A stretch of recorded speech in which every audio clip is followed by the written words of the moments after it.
Okay, I heard it.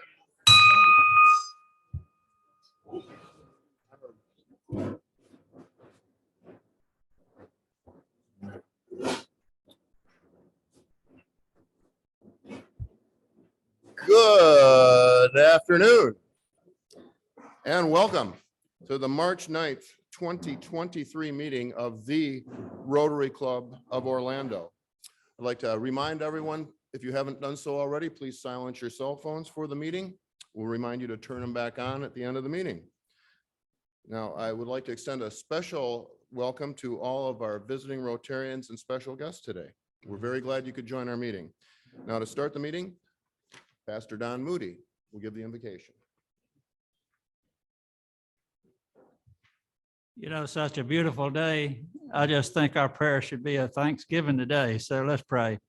Lord, we do thank you for a beautiful day. We thank you for living in Florida here at a beautiful state. Thank you for Rotary here and all the good they do, and those who come in and tell us about their projects and so on and give us opportunity to participate. Pray your blessings upon our guests today, and also, Lord, pray your blessings upon our food, use it for our strength. Pray for those who could not be with us today because of health issues. Pray that you administer health and strength to them. So we thank you, Lord, for your blessings to us. In Jesus' name, amen. Amen.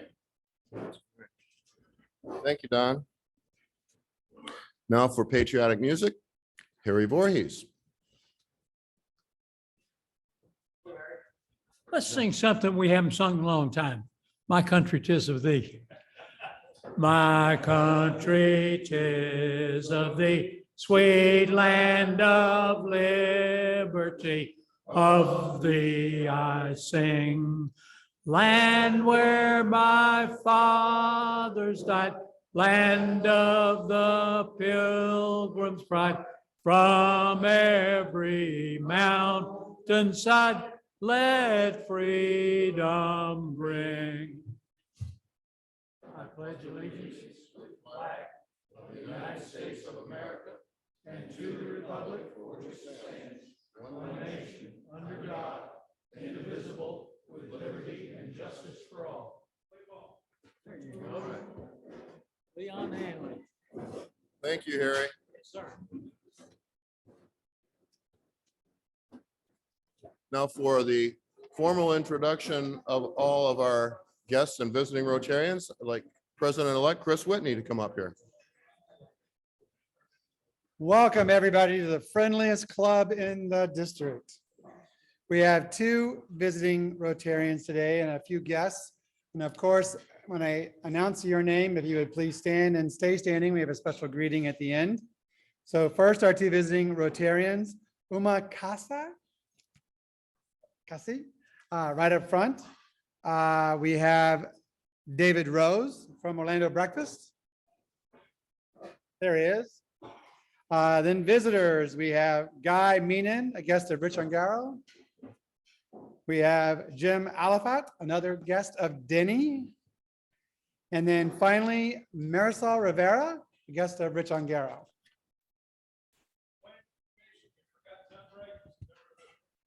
Yeah, I keep looking at Tom. He's one of us, but stand up, Tom. You're officially a guest today.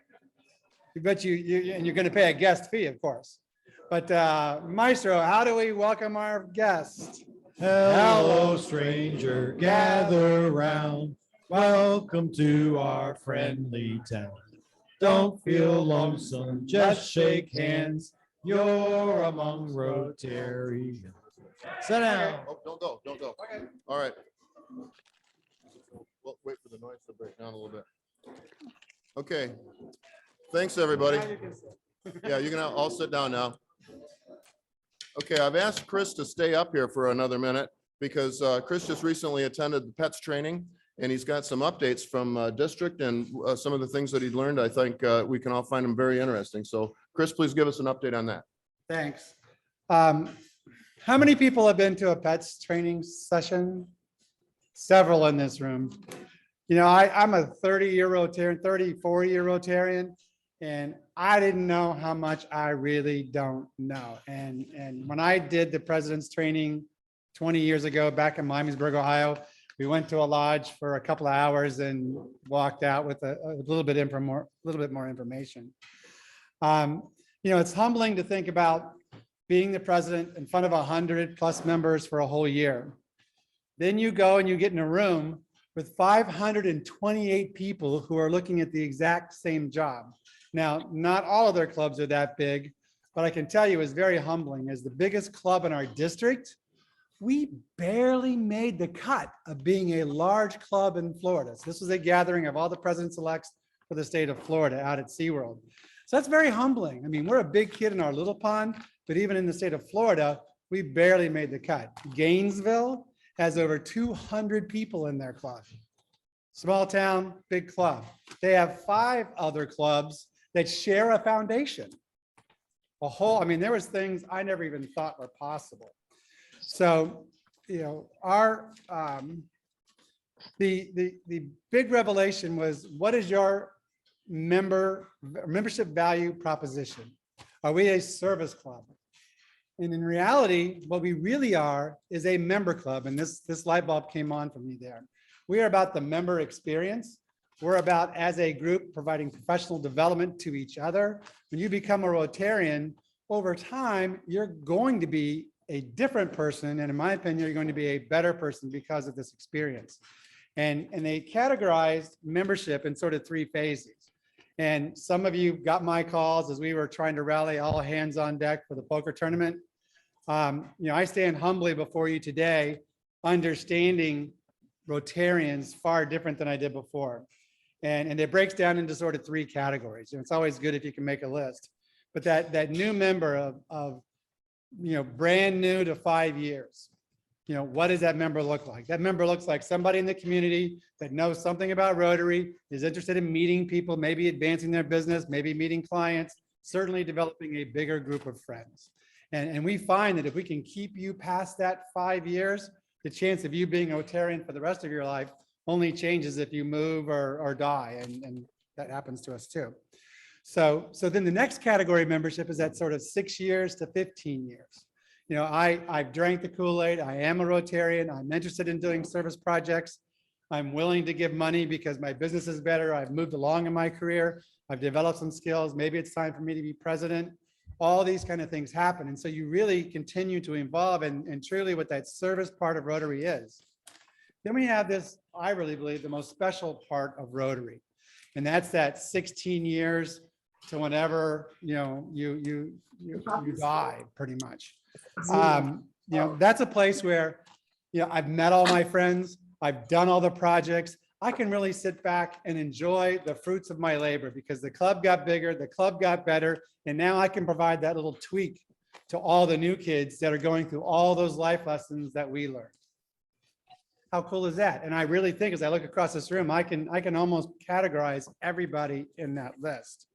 So as we come back, another phrase that they beat into us, every president says, in my year, I'm going to do this. And actually, it's not my year. There's 100+ presidents who have come before me. They made it clear that no matter how bad a president you are, you can't break Rotary in 12 months. That's supposed to be funny.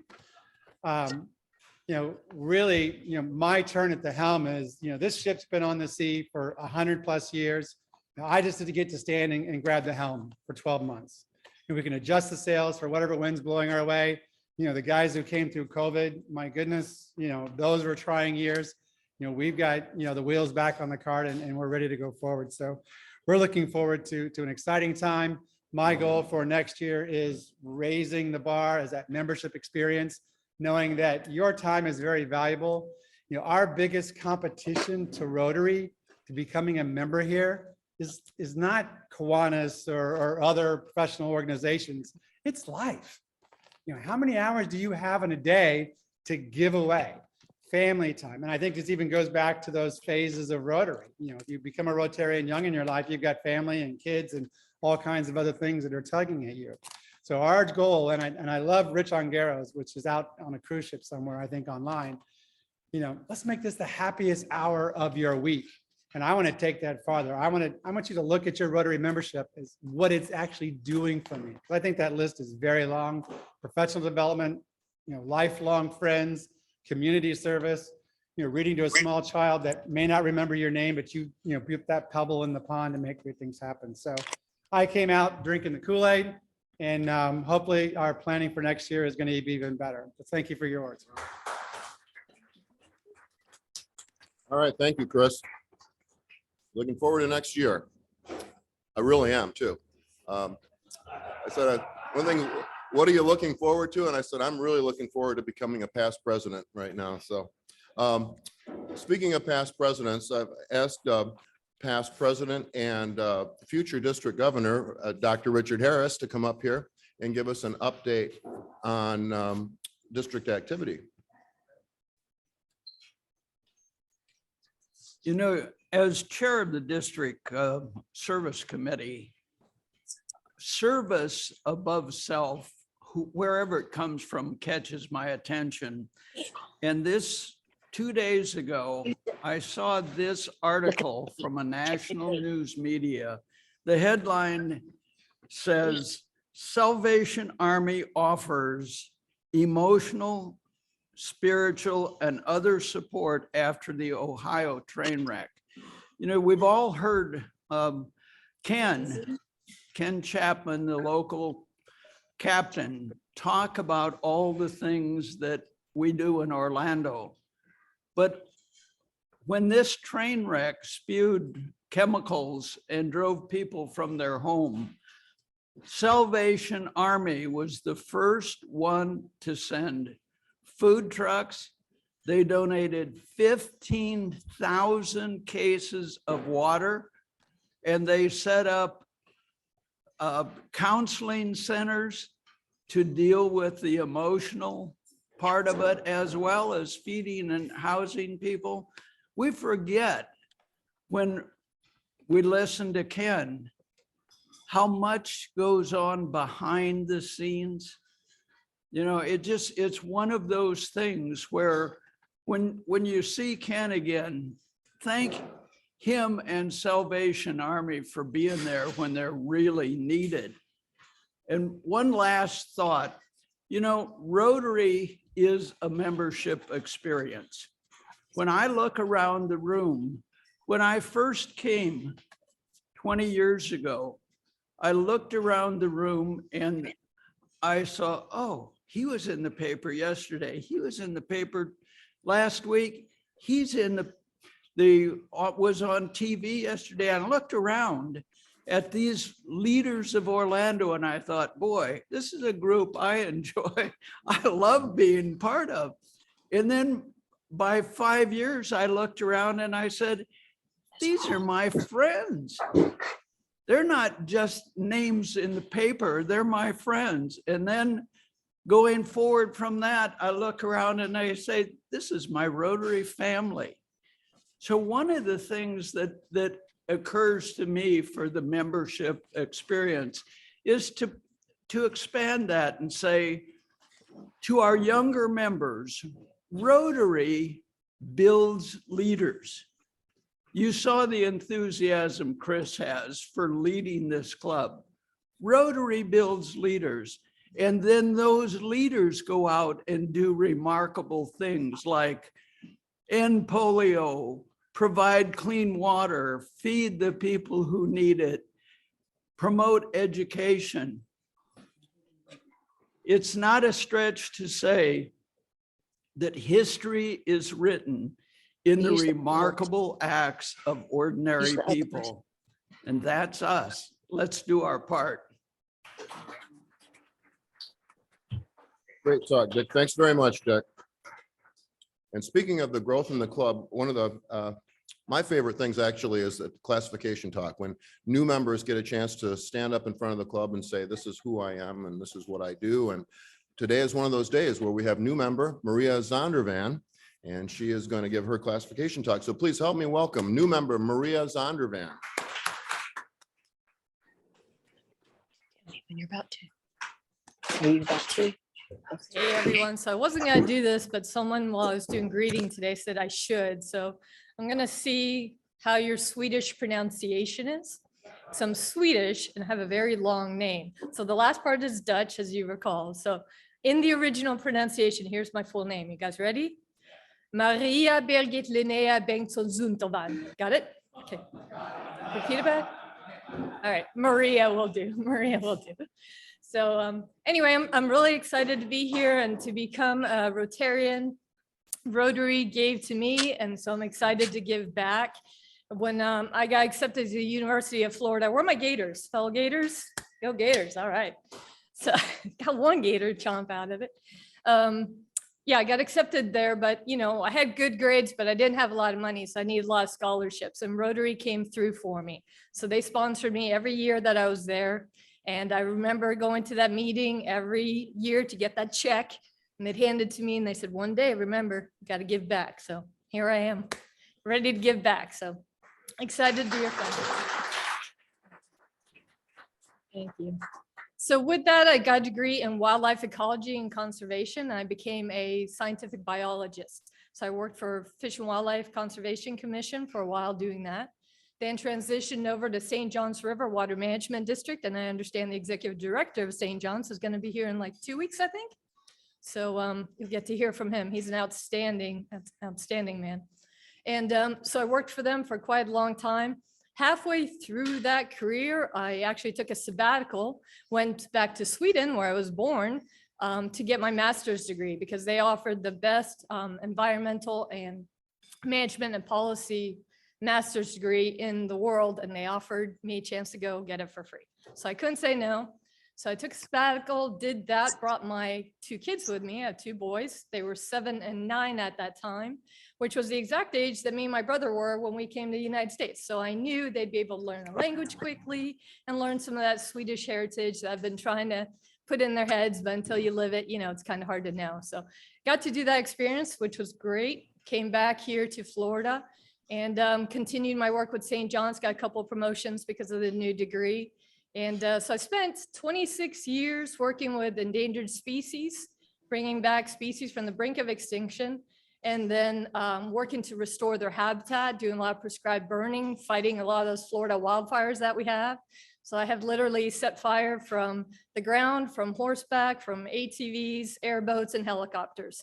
So it was a wonderful career. I really enjoyed it. I mean, you never knew what a day would entail. One day I am slinging from a tree, putting in artificial cavities for an endangered woodpecker, which is basically fine carpentry with a chainsaw. So something they don't teach at UF. I don't know why that's not in the curriculum, but you know, just wonderful things like that. But at some point, your body starts to catch up with you and you start to realize you're aging. And maybe it's time to pass that torch on to the younger generation. That, and there's a lot of danger. I spent a lot of time in helicopters, had a couple of really close calls, did some emergency landings in the middle of fire zones, just decided maybe I've pushed my luck a little too far. So I did retire from that. And then I took the natural leap of a second career into commercial real estate. Just a natural progression after being a wildlife biologist. No, I had actually been doing real estate my entire life. Even back in college, I started investing in real estate because I always knew I wanted to be a biologist because that's what my passion was pulling me. I'm a very passionate person, but I also knew I would never make any real money in that. Believe it or not, you don't get rich working as a biologist for the state of Florida. Who knew, right? But I wanted to be able to provide wealth for my family. I want to make sure, you know, I didn't work my whole life and then have to retire to the poorhouse. So I had invested in real estate. The wonderful thing about real estate is you can do that on the side. It just sits there, grows in value. So by the time I retired, had several $1 million worth of real estate. Also had a couple of businesses because we used the real estate to buy 2 massage envy clinics that we built from the ground up. So my husband primarily runs those. And then we had bought a couple, or I had bought a couple apartment complexes right before retirement. So we had those and I had learned how to manage apartment complexes. So now I do commercial real estate syndications, as I know some other folks here in the room do. So if anyone's interested in that, I think you all know what that is, but if there's somebody new that doesn't know what a syndication is, it's basically where you pull a group of people to take down something bigger than you could do by yourself, right? So I can't go buy a 200 unit apartment complex, but collectively in this room, we could buy a lot of them, right? So especially since the bank is bringing 75% of the money. So that's what we do. So I put the deals together, I find the deals, I underwrite them, I do all that and find the investors. We jointly take down big apartment complexes and at some point cash out. Everybody makes money, but I do all the work. So great way to do passive income. So if anyone's interested in that, by all means, come talk to me. But because I am a passionate project person, I can't just do that because that's only one full-time job. So I needed another one. So I also founded a nonprofit. It's called Valhalla Villas. And that is to provide housing for autistic adults. My oldest son, Carl, he's 22 now. He has autism. We're fortunate and that's very high functioning. His IQ is higher than mine, but his social skills are still that of like a 10, 12-year-old, right? So very hard to find employment. And we find that 75% of autistic adults are unable to be well employed or to fully care for themselves. So they need someone to look after them forever and ever. And parents' number one worry, and I can attest to this, is who's going to take care of my child when I'm no longer around? Because most of them live with their parents their entire lives. But, you know, if all things go according to plan, they will outlive us. And so we wanted to create a place where they could be taken care of. So it's kind of independent living with somebody watching out for you and providing some of those services. So if you're interested in that, valhallavillas.org, that is my passion project. Thank you so very much. All right, thank you, Maria. Great talk. Now, I'd like to ask past President John Stein to come up and give us multiple updates. Oh, just one? Okay, sorry. I think everybody knows the golf tournament. May the 8th, Monday, and they're going to only ask you to do two things in this follow-up after what Dick has said and what Chris has said. There is an opportunity to serve. And what we're doing is the golf tournament is for the Second Harvest Food Bank. But we need golfers. Each one of you may not play golf, but there are some in here that play golf and they've signed up. But there's some in here that play golf that have not signed up. Also, you have neighbors that play golf. This is online. You can print it out. It's on our website. Print it out, give it to your neighbor, get them interested and get them to get a foursome together. That's how we'll make this thing big. Now, the other request that I have of you where you can help. Each one of you may know somebody in a business that might be able to provide some sort of gift certificate of some type. Please go out, look, see. Ask where you can. Go to a restaurant, have a meal, ask them if they can provide $100 or a $200 gift certificate.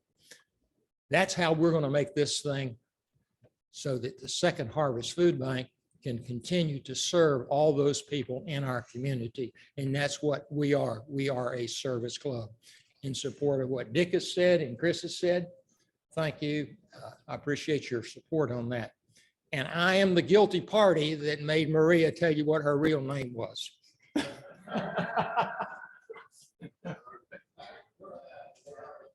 Well, thanks very much, John. So now, John, can you repeat Maria's full name? Yes. All right. Good. Don't know why. We've got a little problem with the call right now. Well, we'll get on that later. Okay. Do want to remind everybody about the Wednesday edition. You can make sure that if you need to see last week's speaker, there's going to be a link on Wednesday's edition that'll take you to last week's speaker. It's very interesting to be able to do that, and kind of, if you haven't seen it, or even if you have, it's worth revisiting. Now it's time for Happy Dollars, and I like Dr. Jason Booty. This is the first time you've done Happy Dollars, isn't it? Okay, great. I know. And Dr. Jason looks so clean cut with this new clean cut look. I mean, the last time we saw him, it was very stylish, long hair and beard, and now you look all cleaned up. I like that. It's been a while. Hey, the federal government says COVID is over, and so do I. It's off my bucket list. So the long hair is gone.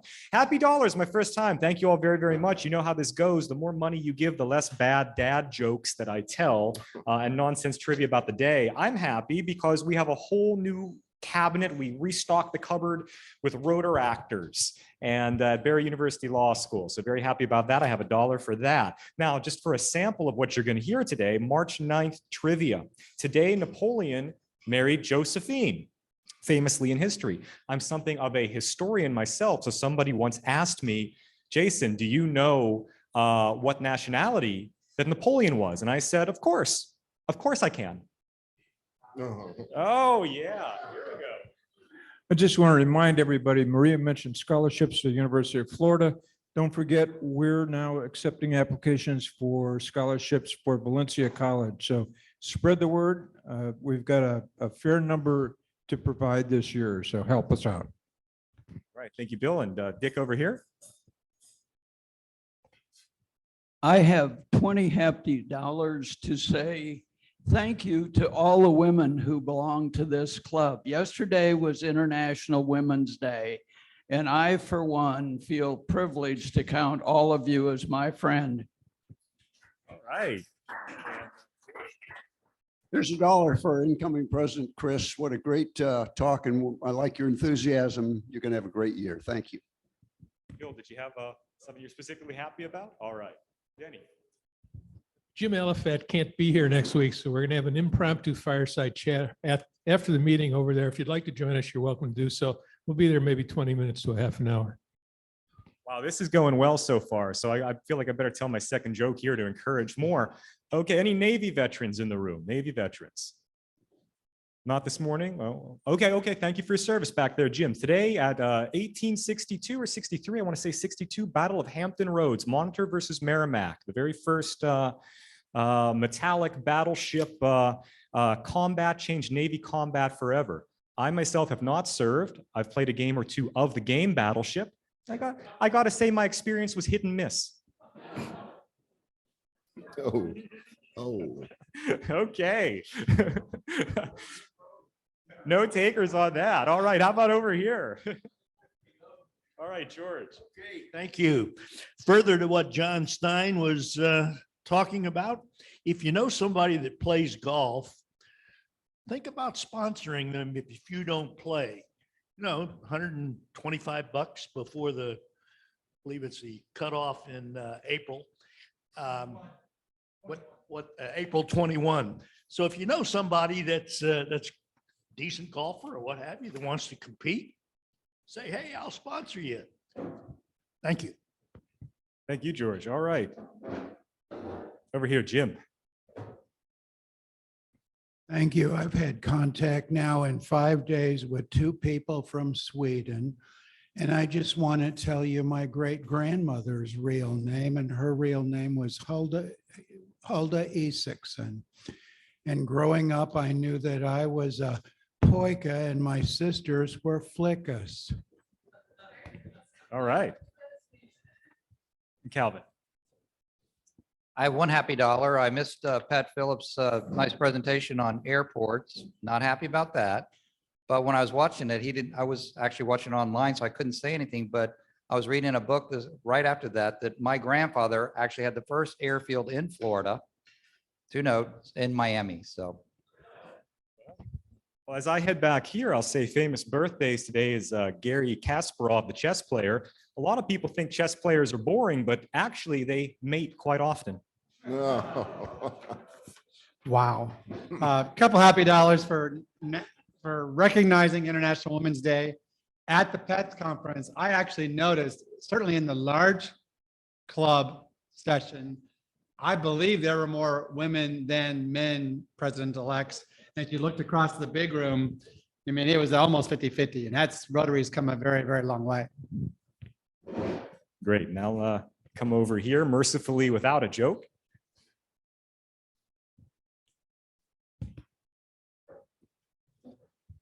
My $16 is worth standing up for. Thank you to the 16 Rotarians that became sustaining members to meet the challenge by our anonymous club member who said, I will give $1,500 if you can get at least 15 new sustaining members.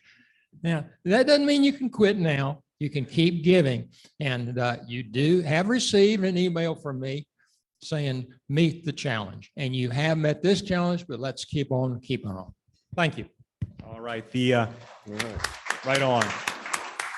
The Space Shuttle Discovery was retired today, and now so will I. Thank you all very much. It's never been about the dad jokes. It's been about the money and the contribution. So thank you. Oh, we got one more. I'm happy to be here and have this opportunity to present today. All right. Thanks very much. We look forward to it. All right, Jason, that was an outstanding job. For a very first time, you nailed it. You got more groans out of this club than even our experienced Happy Dollar collectors do. And I love it. I loved it. So another great thing about this club is we get to sometimes meet leaders of the community and sometimes future leaders. I think today is one of those days where we're going to meet a future leader. Our speaker today is Sid Kasi. And Sid is a remarkable young man. He's a junior at Lake Highlands Prep, and he's putting together or has put together a foundation. And rather than me trying to explain it, I'm going to have Sid come up here and explain everything about his current foundation. So please help me welcome Sid Kasi. I'll get your call turn up. Come on up. Oh yeah, don't forget that. Give me a sec. Sure, no worries.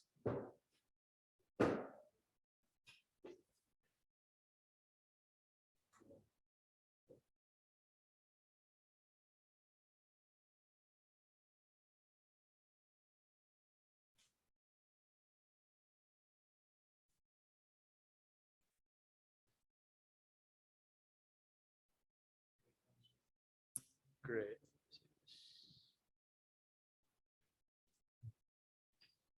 All right, yeah, great. Okay, yeah, that's fine. All right, well, hello, everyone. Thank you all so much for having me today. I feel really honored to have an audience with you all. I'm here to talk a little bit about my foundation, the Collaborative Healthcare Foundation, talk about what we've done in the past, what our purpose is, what we plan on doing, and also about our global grant. So how this all started, well, during the pandemic, in India, there's a huge shortage of beds and oxygen and other resources needed to treat patients. Can you hear me better now? All right. So during this trying time, a Rotary club in South India was building a COVID relief hospital. So a hospital that was there for the purpose of meeting the increased patient volume during the pandemic. And one of my relatives was in that club. And he asked me whether I could help out with the hospital's construction. So during the pandemic, me and a few of my friends helped raise over $11,000 for the construction of this hospital. So that's really how I became involved with this whole goal of improving global healthcare. So after that donation, we realized that there was a lot more work that had to be done. In these urban areas, there was the resources to create these kind of COVID relief hospitals and other infrastructure. But we saw that there was a lot of other issues in the rest of India. The foundation of the Indian healthcare system is primary healthcare centers. And the way that works is that in India and most developing countries, villages usually have one small clinic. So you'll have a few villages and each village will usually have a rural clinic. And these are called the primary healthcare centers.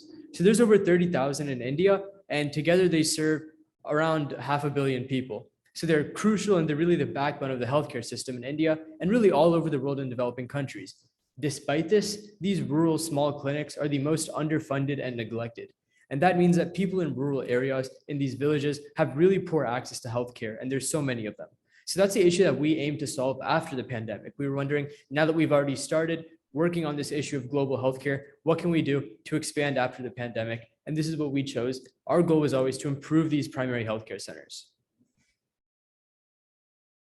So they do a lot of things. For example, they cover about 70% of outpatient care, a lot of childbirths, different local illnesses, all that. They're the ones who face it. So they're really the first line of defense when it comes to pandemics or other health issues. They're the ones that handle most of the healthcare for the rural population who don't get access to these big hospitals and other things that are in cities.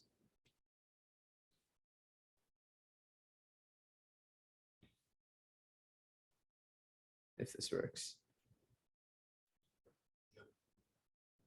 Yeah, if you could advance it.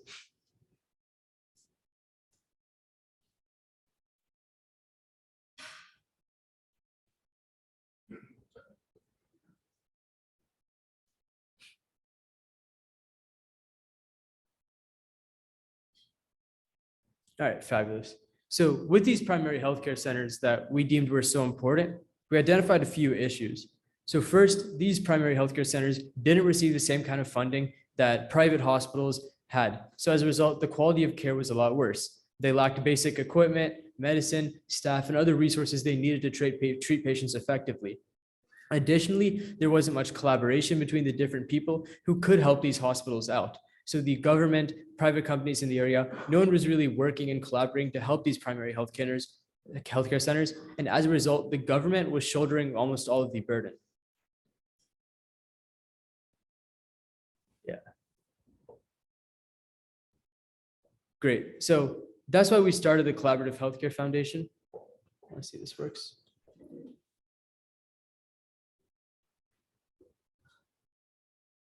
Okay, I got it now. Kind of just came back to me. All right. Great. Good. All right. So now that we're back. So we started the Collaborative Healthcare Foundation formally because we needed a legal entity to be able to transfer these funds, all that. So we started, and since then we've experienced rapid growth. We're a student-led organization that works out of Orlando. So we have 4 different high schools here. We're working with 2 different colleges. We have students from all these places. And now we have over 45 active student members, 12 partner organizations. So since its founding, we've experienced some pretty rapid growth. So the way that we try and help these primary healthcare centers that I mentioned earlier is through what we call the government society partnership model.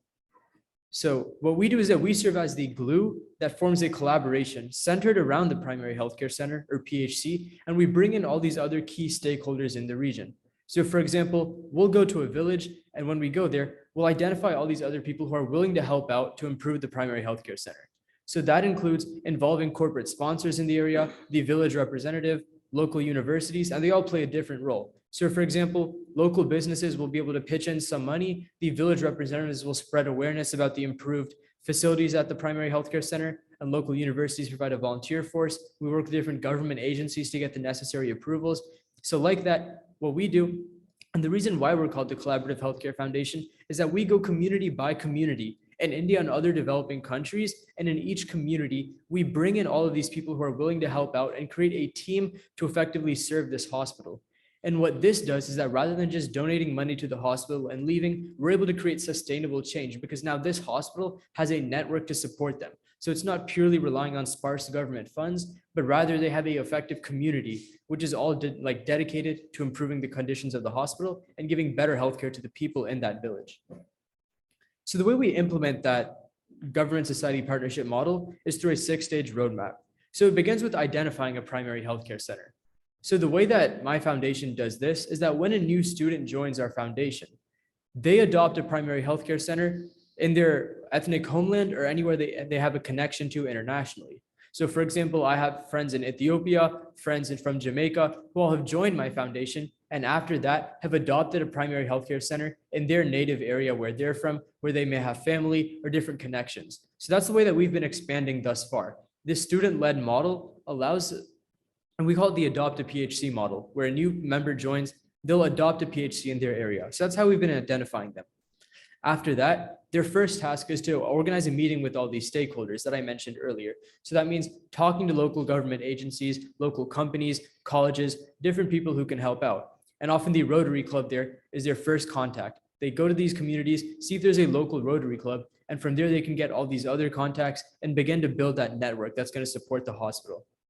After that, the first tangible thing they do is donating essential supplies, because that really builds a trust between them and the hospital, showing that we're here to help. After that, we develop infrastructure. So these are these additional projects that we do, and I'll give some examples of that later.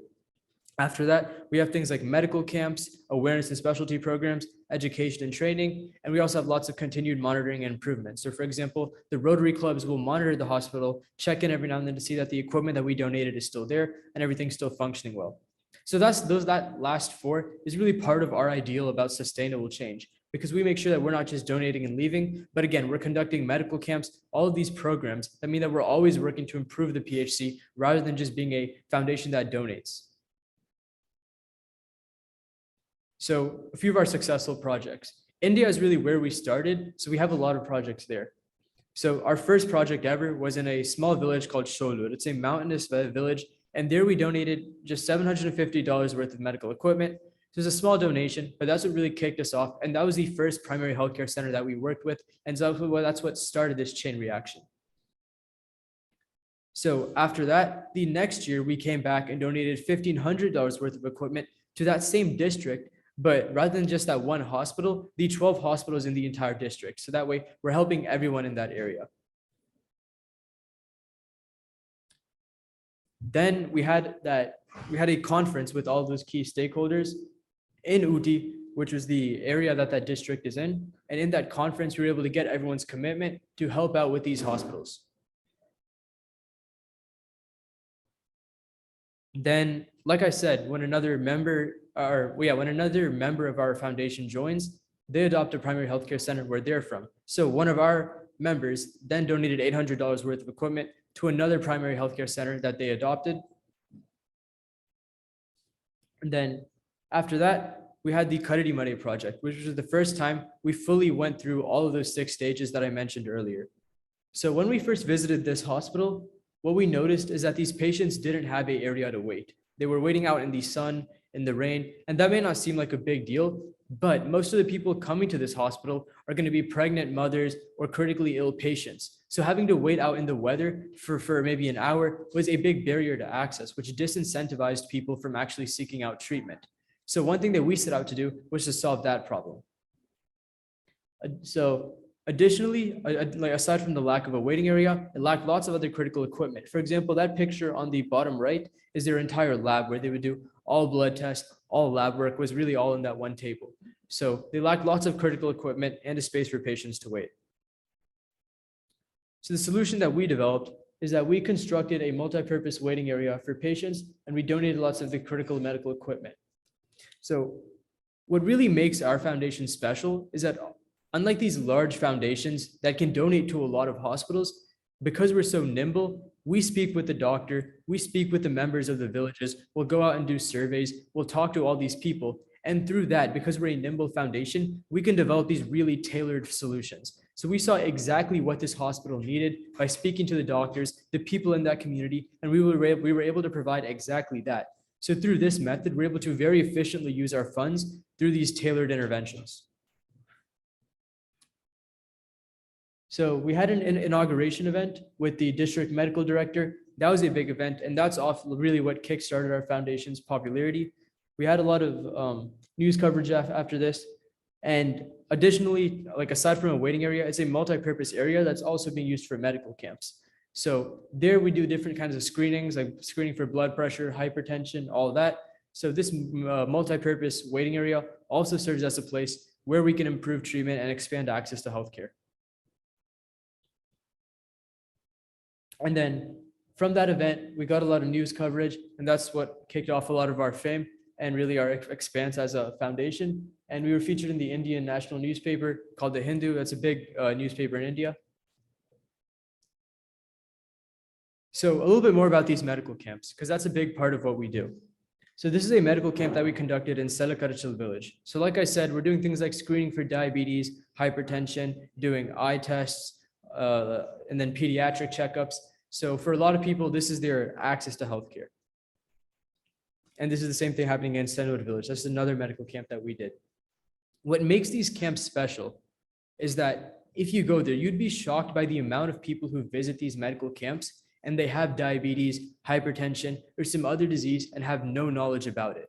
And the reason why they don't is because prior to coming to this medical camp, they have never met with a doctor, have never stepped inside a hospital their entire lives. The fact is that there's so much of this rural population all around the world that is completely disconnected from the medical system and has zero access to healthcare. These medical camps serve as a way where we can meet these people, give them a health screening, and integrate them with the health system. So for example, if we see that they have a high blood pressure or something along those lines, we will write that on the card and refer them to a doctor that's willing to treat them. So that way, we're able to integrate these people who have been left out with the rest of the healthcare system. And that's what really allows us to improve health outcomes in the area. We also do a lot of research, surveys, and studies. So this is a students from Avinashalingam. We had 2 different colleges, and they surveyed over 1,000 students in 2 different villages in India. So these were college students who were volunteering, and we got them to be able to survey lots of these different areas. And what these surveys allow us to do is to better tailor our approach. So we see exactly what this village is lacking health-wise, what kind of issues they're facing, and what kind of resources they need. So that better allows us to tailor our approach. Here's some more pictures from the surveys. And then, so this is our expansion to the rest of India. Through that adopt a PHC model, which I mentioned earlier, where new students will adopt a new hospital, this is how we've expanded to multiple different states. It started off in just the bottom one called Tamil Nadu, and now we're working with a few more in India. Additionally, we now have projects all over the world. We've expanded our reach to all these different countries by working with students, mostly in Orlando, who have these international connections and want to give back to their homeland or wherever they're from. So by working with them, we have this new global spread where we're able to help countries and hospitals all around the world. So this is an example of a project in Ethiopia where they donated $12,000 worth of gastroenterological equipment. This is an example of what we do internationally, aside from just India. We also have a South Africa chapter where we're working with a school in South Africa, 10 different students there, where they're also working on innovating new solutions for the healthcare system in South Africa. So that way we have this global information sharing system where projects in one country, what we learn from them, what we see works, what we see doesn't work, gets transferred to other countries. So it's almost a forum where students in different countries can collaborate with each other and see what they can do to help their communities in the best way possible. So that's the network that we've created with this foundation. We also have a lot of projects in Orlando. So not every student can adopt a hospital overseas. So for those who can't, we're working with different homeless shelters. So in Matthew's Hope, we've donated lots of medical equipment, such as like walkers, wheelchairs, things like that, that they need for the homeless population that they're serving. Additionally, we volunteer and serve hot meals at Matthew's Hope. So we also do lots of volunteering at these homeless shelters. And this is at Salt Outreach. We also did a similar medical equipment donation, also donating walkers, wheelchairs. And so we also work with the local community because obviously it's students here who are doing all of this international work. So we want to make sure that we're giving back to the local community also. And that's what we're doing with all of these projects, with these local homeless shelters, making sure that they have medical equipment that can help out with these homeless people too, because they often don't have those resources. Additionally, we had a Christmas event at Salt Outreach. So we worked with specifically terminally ill homeless guests. And with them, we were able to have a Christmas celebration with them, since for many of them, it would be their last. So there, we initially had an event where we spoke with them, played board games with them. And during those conversations, we asked them what they wanted for Christmas and their favorite food. And later on, maybe a week later, we had a Christmas event with these homeless guests where we served their favorite food and we were able to give them lots of gifts that they asked for. And a lot of that were things that like puzzles and things that would help with some of their anxiety, but also different essential supplies. Because it was during the winter season, a lot of them mentioned that it was too cold for them to sleep outside. So sleeping bags were another thing that we gave out to people during these Christmas celebrations.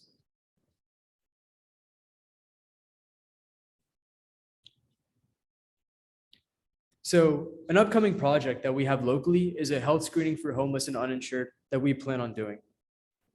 A big issue among the homeless population is that because they don't go to general checkups and don't have any access to preventative care, the only time they go to a hospital is after it's too late, going to an emergency room after a heart attack, for example, rather than figuring out they have heart disease earlier on. Everything that they do is treatment related rather than preventative. That's why you can see in this graph of ER visits, it's significantly higher for homeless people. That's the center bar in each graph. So the way that we want to help out is by providing this proactive approach to screening for and diagnosing these diseases early on so that they can find out about them and seek preventative care before having to go to the ER.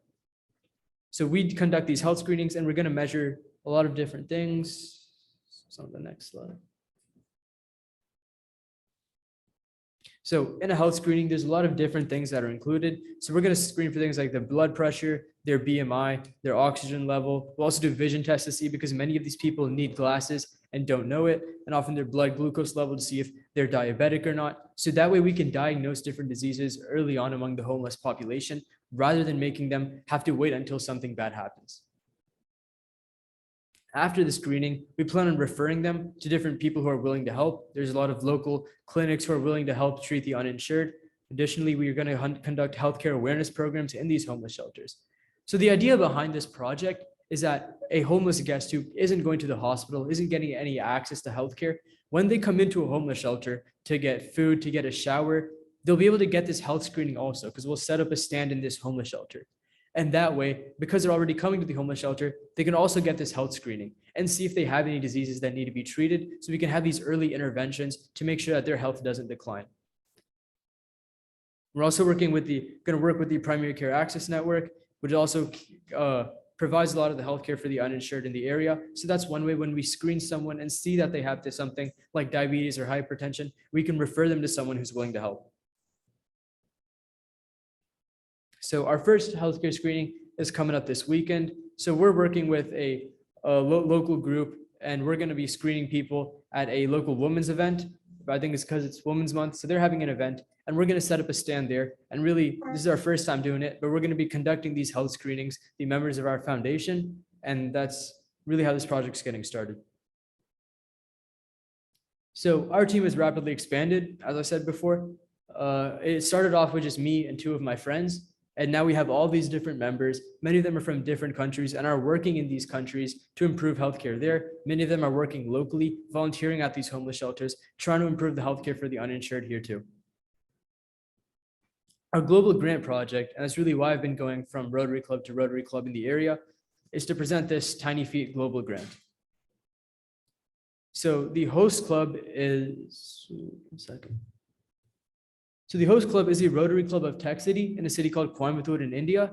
And the Rotary Club of Winter Garden is the international partner. And us, Collaborative Healthcare Foundation, we're facilitating this global grant. So the Rotary Club of Coimbatore in Tech City is a very reputable foundation there. They've done global grant projects before. They're very well established in India, and they're who we're working with over there. So the problem that this global grant is trying to solve is the unsafe delivery of babies, which leads to a lot of maternal and infant deaths all around the developing world. So this is an example of one of these labor wards. So as you can see, they lack lots of critical medical equipment. There's a very high infection rate, and there's a lot of other issues. It's not a hygienic place, and they don't have lots of the essential equipment to conduct safe deliveries. And these unsafe deliveries are the root cause of why maternal and infant mortality is so high in these villages. So this is an example of one of these primary healthcare centers. This is in a place called Chandrapuram, and they do 13 to 17 deliveries every month. So this is how it looks on a Tuesday. This is when all the pregnant mothers come in for their consultation. There you can see just how crowded it is. There's so many mothers who rely on this hospital for their deliveries and to be able to provide a safe space for these deliveries. The condition of the current labor and surgery rooms there does not match up with the amount of demand there is for childbirths there. It has a broken surgery light, so it's hard to see. The obstetrics table is rusted. It's lacking lots of critical equipment. This is another video of the labor wards.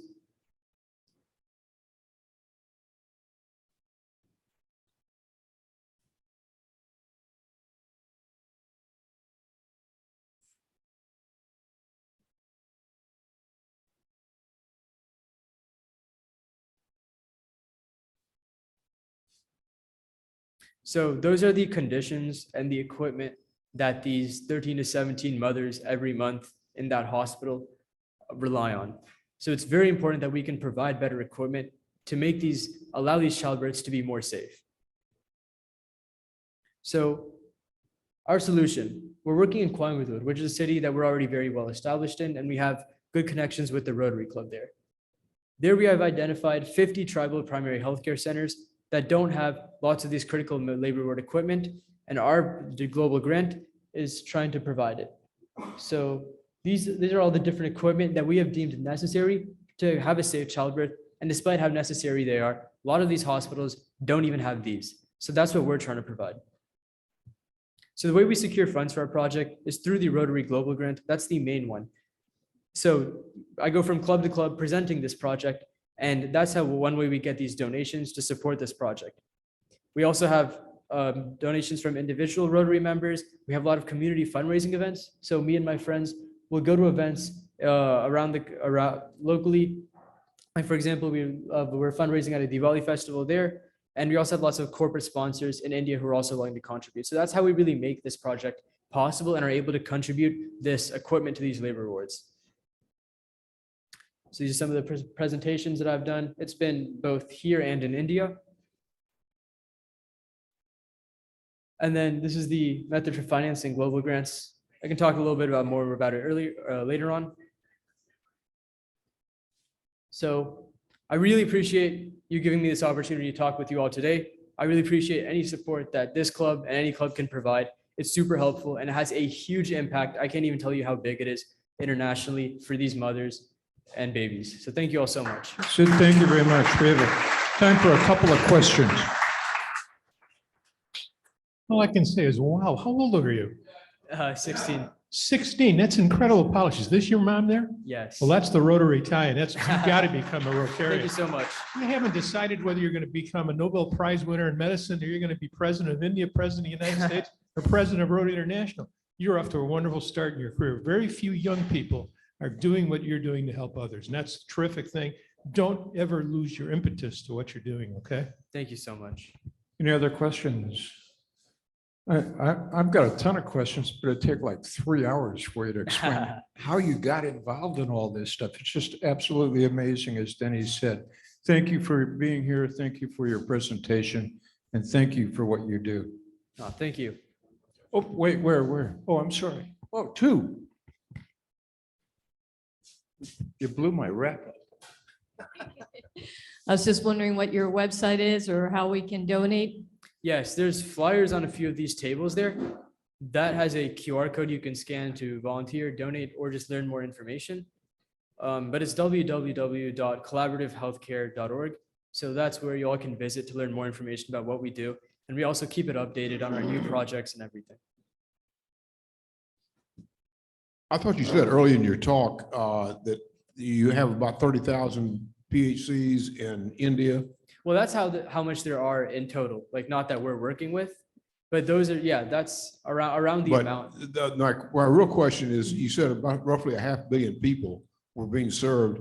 My understanding was that India was the second largest population in the world next to China. Mm-hmm. Is it more than 500 million people, or is it 500 million people? So Because China is about 1.2, 1.3 Right. billion people. Yeah, I think India is also around that number now. I think they're growing pretty fast. But the 500 million that relies on these primary healthcare centers are, I guess, the underprivileged population in India who live in these villages and rural areas. So obviously the population of India is much greater, but there's still 500 million people that still rely on this underfunded, understaffed form of healthcare. And that's really what we're trying to solve. Hi, I'm Calvin Gardner. Great presentation. I was curious. I had a friend that's from India, and his father was like a Hindu priest or something that became a Christian. He changed his name and decided his children were not going to be part of the caste system. Mhm. Is there a level of medical attention that goes by caste? Because we're kind of not familiar with that. I'm just curious if that falls into play with that at all. So the caste system, it's definitely a very complicated question because the caste system has mostly been dissolved in a sense. It's no longer as rigid as it was. So you'll see lots of people who are from a traditionally lower caste in very affluent positions now. And it's really like there's a lot of social mobility. But to some degree, the legacy of the caste system is still present.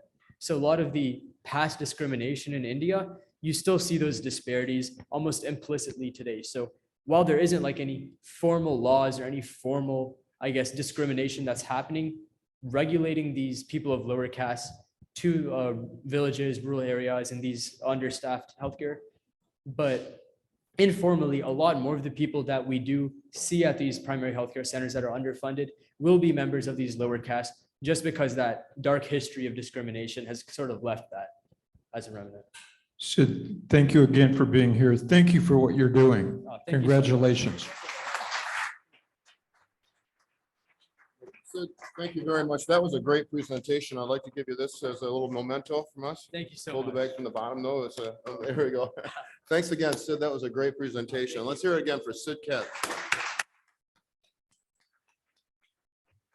So, I don't know how many people in the room here had founded an international healthcare foundation when they were 17 years old. I was thinking about motorcycles, cars, and girls, not necessarily in that order. And I was not thinking about founding a foundation, a healthcare foundation, but Sid, that's remarkable, and you're doing a great job. Good luck to everything you're doing. Now, Denny, let's have our drawing. See if the lucky ticket, the person who gets to take a chance on the pulling the ace of spades out of here. We're up to over, no, Queen of Spades. We're up to over $700 now. Sorry, Queen of Spades. And the winner is going to be 404014. 014 are the last three numbers. Okay, Dr. Taggart again. Come on, Dr. Taggart, come on up here. You're good at this time. Well, he buys $20 worth every week, so he deserves it. That's right. You wanna shuffle? Go ahead. No, I got arthritis. I can't Oh, move okay. them. All right. Right after me. Okay, get the Queen of Spades this time. It's in there. It's in there somewhere. Oh, not that one. All right, well, better luck next time. One less card. All Thanks for right. helping, everybody. Yeah, thanks, everyone. We appreciate that. Well, once again, I'm going to ask everyone to remember that we are a business club. Oh, and remember, on the table, there's a card that talks about the food pantry. John Stein just reminded me, bring your food items. We are a business club, so do business with Rotarians, and please join me in the four-way test. Things we think, say, and do. Is it the truth? Is it fair to all concerned? Will it build goodwill and better friendships? Will it be beneficial to all concerned? Our meeting is adjourned.